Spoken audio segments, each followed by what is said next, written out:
Muy buenos días, mis queridos amigos y hermanos que me escuchan nuevamente con ustedes, trayéndoles esta maravillosa lección. Continuamos estudiando el Éxodo en este tercer trimestre y esta vez la lección lleva como título, pues sería la lección número 11, Apostasía e Intercesión. Y esto es lo que vamos a estar hablando en esta lección de esta semana, de la apostasía y de alguien que intercede. Y vamos a ver de qué nos va a estar hablando la lección, ¿verdad? Fíjate que dice, entonces volvió Moisés ante el Señor y le dijo, este pueblo ha cometido un gran pecado porque se hicieron dioses de oro. Te ruego que perdones su pecado y si no, tráeme ahora de tu libro que has escrito. Éxodos 32, 31 al 32. Aunque Moisés había estado ausente del campamento de Israel durante solo 40 días, ¿qué sucedió? El pueblo de Dios se apartó de él y adoró a un ídolo, el becerro de oro. ¿Cómo pudieron hacer eso después de tantas señales poderosas, experiencias y milagros? Podría haber muchas respuestas para esa interrogante y tal vez algo acertado en todas ellas. ¿Acaso el pueblo no entendía quién era Dios en realidad? ¿O fueron sus poderosas experiencias con él eclipsada por sus deseos carnales y pecaminosos? No apreciaban lo que Dios había hecho por ellos, sino que lo daban todo por sentado. Estaba su entendimiento nublado, estropeado por sus preocupaciones cotidianas y su antigua manera pecaminosa de pensar. Eran simplemente desgraciados para con las misericordiosas acciones de Dios en su favor. Olvidaron tan rápidamente los poderosos actos de Dios allá en Salmos 106, 13 y 21 al 23. ¿O podrían adjudicarse todo al fallido liderazgo de Aarón? Con Aarón también el Señor se enojó en gran manera para destruirlo en Deuteronomio 9:20. Cualesquiera que hayan sido las razones de tan terrible apostasía, ¿qué lecciones podemos extraer de ella? No solo acerca de la pecaminosidad humana, sino del amor misericordioso de Dios hacia los seres humanos a pesar de su pecaminosidad. Mis queridos, en esta lección vamos a poder entender un poco más dónde nos encontramos, porque déjenme decirle que también nosotros hemos estado en este mismo lugar donde el pueblo de Israel en algún momento estuvo. Veamos, demasiado pronto se han apartado del camino que les ordené seguir. Éxodos 32, 8. Mis queridos, bien apenas hecho un pacto con Dios, si no solamente habían hecho el pacto y ya estaban destruyendo aquel pacto, poco después de recibir los 10 mandamientos y de serles reiterada la orden expresa de no hacer ídolos en Éxodos 20:23, Israel hizo un becerro de oro para adorarlo. Ante esta apostasía, Dios pidió permiso a Moisés para destruir a Israel y hacer de él una nueva nación en Éxodos 32:10. A pesar de la apostasía del pueblo, Moisés intercedió 2 veces ante Dios para solicitar el perdón que no merecían. Y mis queridos, vamos a estudiar esta semana la apostasía, la debilidad de Aarón, allá en Éxodos 32, 1 al 5, la fiesta del becerro en Éxodos 32, 6, la corrupción de la idolatría en Éxodos 32, 7 y 8. Y vamos a hablar también de la intercesión. Clama, calma ya tu enojo. Éxodos 32, 9 al 29. O si no, bórrame de tu libro que has escrito en Éxodos 32, 30 al 32. Mis queridos, cada uno de estos temas, sumamente importantes para nuestro crecimiento espiritual, debemos de analizarlos, tratar de entender un poco más qué nos está diciendo Dios a través de ello. Vamos a empezar con la apostasía para entender un poquito de qué estábamos hablando allá, ¿verdad? Y dice que la debilidad de Aarón, eh, un momentito, dice que la debilidad de Aarón, ¿verdad?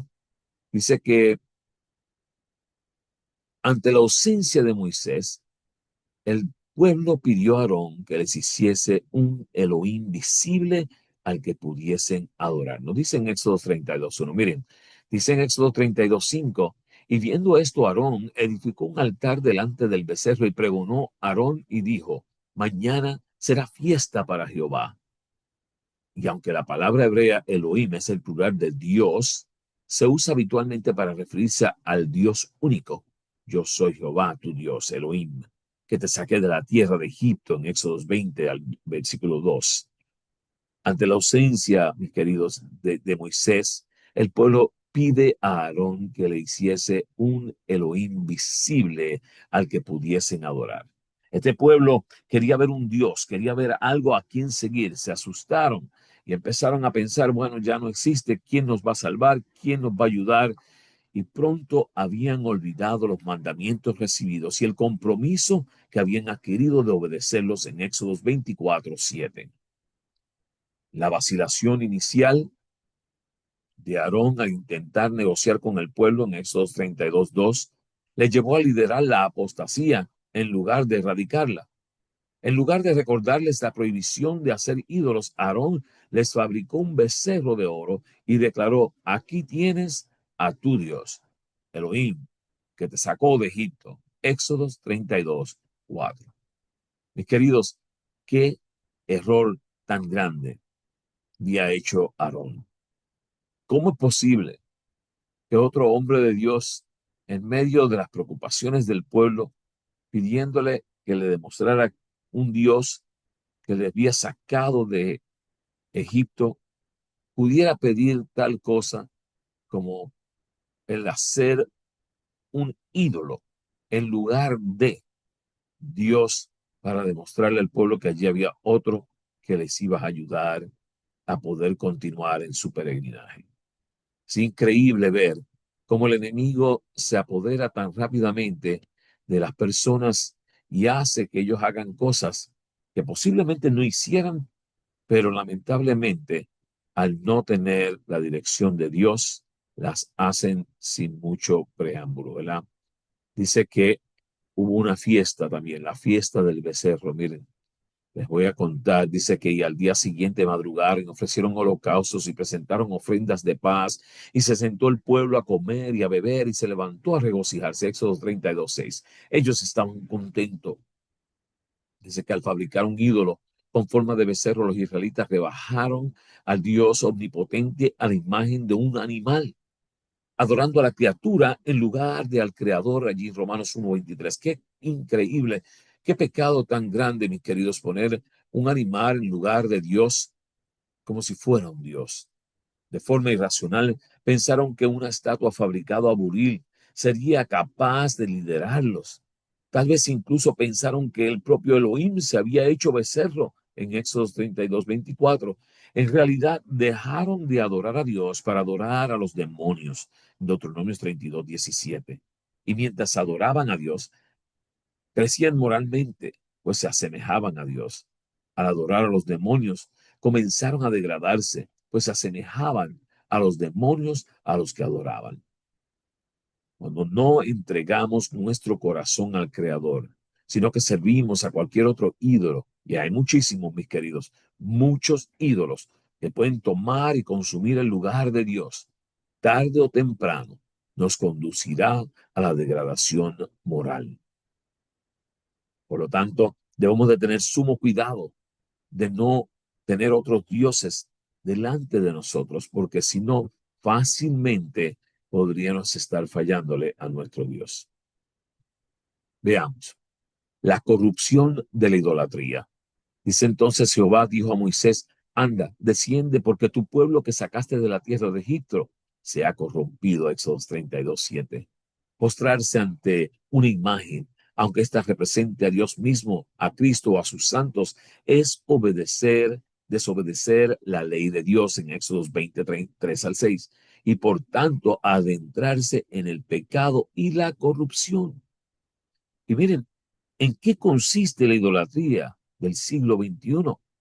Idolatría es rendir culto a algo que sustituye a Dios. Un ídolo es todo aquello que capta nuestra imaginación, afecto, tiempo. y mente más que Dios y que esclavizan nuestros pensamientos. Mis queridos, es sumamente importante que entendamos que fácilmente podemos ser captivados con otros pensamientos que no nos dejan, nos esclavizan y no nos dejan seguir a Dios. Y aquí varios que le voy a dar, dice, ¿qué ídolos adoramos? Puedes hacer tu propia lista y miren, algunas sugerencias entre ellos, orgullo, el dinero, el poder, sexo, comida, trabajo, redes sociales. Le digo más, el teléfono, su casa, sus hijos. ¿Qué implica adorar a estos ídolos? Nuestra personalidad, la forma de pensar, los afectos e incluso nuestra vida social son transformados. Cambiamos las relaciones auténticas con Dios por interacciones huecas, sin sentido, que no pueden salvarnos. Y el pueblo de Israel lo hizo. Y mis queridos, en el día de hoy, tú y yo estamos propensos a hacer lo mismo, a encontrarnos en la misma situación del pueblo de Israel, poniendo otras cosas antes que Dios. Intercesiones. Y vamos a ver cuál fue la intercesión que hubo en este caso, porque fíjate que siempre hay una forma de interceder. Calma ya tu enojo. ¿Por qué dar pie a que los egipcios digan que nos sacaste de su país con la intención de matarnos en las montañas y borrarnos de la faz de la tierra? Calma ya tu enojo. Aplácate y no traigas sobre tu pueblo esa desgracia. Éxodo 32, 12. Y aquí tenemos a Moisés intercediendo por un pueblo pecador, intercediendo por un pueblo que no le importó la ley de Dios.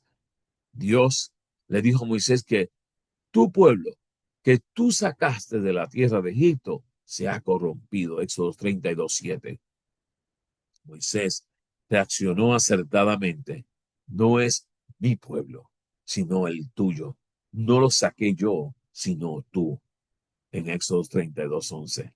Qué bonito es saber qué humilde era Moisés en entender que él no había hecho la labor de Dios, sino que Dios, él reconocía a Dios como el único Dios verdadero al que tenían que servir. Dios le estaba pidiendo que le dejase destruir a Israel en Éxodo 32, 10, pero Moisés se negó a conceder semejante permiso. La ira de Dios era justa, pero Moisés sabía que la misericordia triunfa sobre el juicio en Santiago 2:13. Y tras interceder por Israel y con la seguridad de que Dios había calmado su enojo, el enojado descendió del monte. Éxodo 32, 12, 15. Al ver la apostasía, rompió el símbolo del pacto, las tablas de piedra en Éxodo 32, 19. Y después de escuchar las debilidades, las débiles excusas de su hermano, Moisés actuó con contundencia para detener el desenfreno. Allá también, esos 32, 20 al 28. Mis queridos, qué bonito saber que alguien puede interceder con Dios para que aplaque su enojo. Y qué bonito que lo hizo y pudo servir de ejemplo para nosotros en nuestros días. Bórrame del libro que has escrito. Sin embargo, yo te ruego que les perdone su pecado, pero si no vas a perdonarlos, bórrame del libro que has escrito. Éxodo 32, 32. Qué clase de amor, qué clase de misericordia la de Moisés, ¿verdad? Pidiéndole a Dios, intercediendo por un pueblo pecador, diciéndole, sabe, si los vas a erradicar a ellos, bórrame a mí también. No me incluyas, no me lo merezco, no soy merecedor de tu perdón.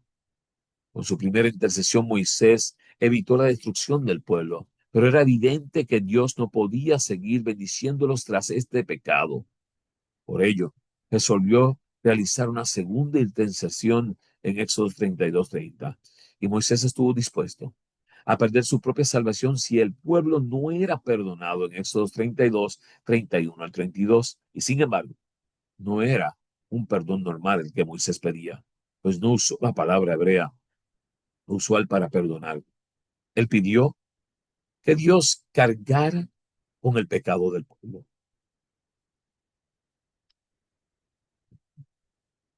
Esto implicaba que Dios haría suyo el pecado y cargaría con él, pagando su precio, la muerte. en Isaías 53, 6 y Romanos 6, 23. La paga del pecado es muerte. Esto es precisamente lo que Jesús hizo en la cruz. Él cargó sobre sí mismo nuestros pecados para morir la muerte que nos merecíamos allá en Primera de Pedro. Y mis queridos, así como Moisés intercedió por Israel, Jesús murió en la cruz del Calvario por nuestros pecados, dándonos una oportunidad de salvación, esa misma oportunidad que quizás el pueblo de Israel no iba a tener, que Moisés estuvo intercediendo que Dios te diera, es la misma oportunidad que nos ha sido dada hoy a ti y a mí para perdón de nuestros pecados. En Patriarcas y Profetas, página 287 y 288, nos dice que durante este periodo de espera tuvieron tiempo para meditar acerca de la ley de Dios que habían oído y preparar sus corazones para recibir las futuras revelaciones que Moisés pudiera hacerles. Pero no dedicaron mucho tiempo a esta obra. Si se hubieran consagrado a buscar un entendimiento más claro de los requerimientos de Dios, hubieran humillado sus corazones ante Él, habían sido escudados contra la tentación. Pero no obraron así y pronto se volvieron descuidados, desatentos y licenciosos. Sintiéndose desamparados por la ausencia de su jefe, volvieron a sus antiguas supersticiones. El pueblo deseaba alguna imagen que representara a Dios y que ocupara ante ellos el lugar de Dios. Y mis queridos, qué cosa tan grande, ¿verdad? El tener que estar pendiente, tener algo para ver. Y nosotros somos iguales. Necesitamos una presencia de un Dios en nuestras vidas. Y a veces si no la vemos, empezamos a buscar un Dios que hacer. La lección de esta semana pasada presenta un enfoque especial acerca de la obra de Dios en los creyentes. El Señor puede hacer en nosotros infinitamente más que todo cuanto pedimos o entendemos. No debemos centrarnos en nosotros mismos y gratificar nuestros deseos personales, porque esto conduce a la idolatría. Por el contrario, nuestra atención debe centrarse en Dios y en su poder. Él da la fuerza que conduce a una vida nueva y victoriosa. En Filipenses 4:13, todo lo puedo en Cristo que me fortalece. El amor, no menos que la justicia, exigía que este pecado fuera castigado. Dios es protector y soberano de su pueblo. Destruye a los que insisten en la rebelión para que no lleven a otros a la ruina. Al perdonar la vida a Caín, Dios había demostrado al universo cuál sería el resultado si se permitiera que el pecado quedara impune.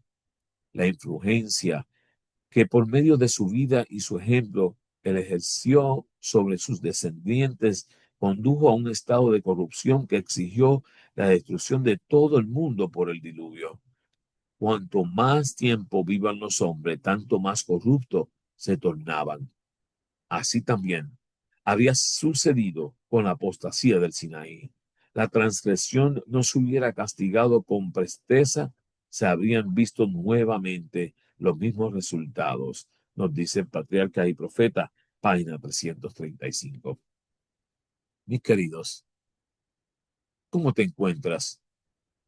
¿Estás cerca de Dios? ¿Le estás buscando de corazón? ¿Eres sincero? ¿Es tu único Dios? Oramos.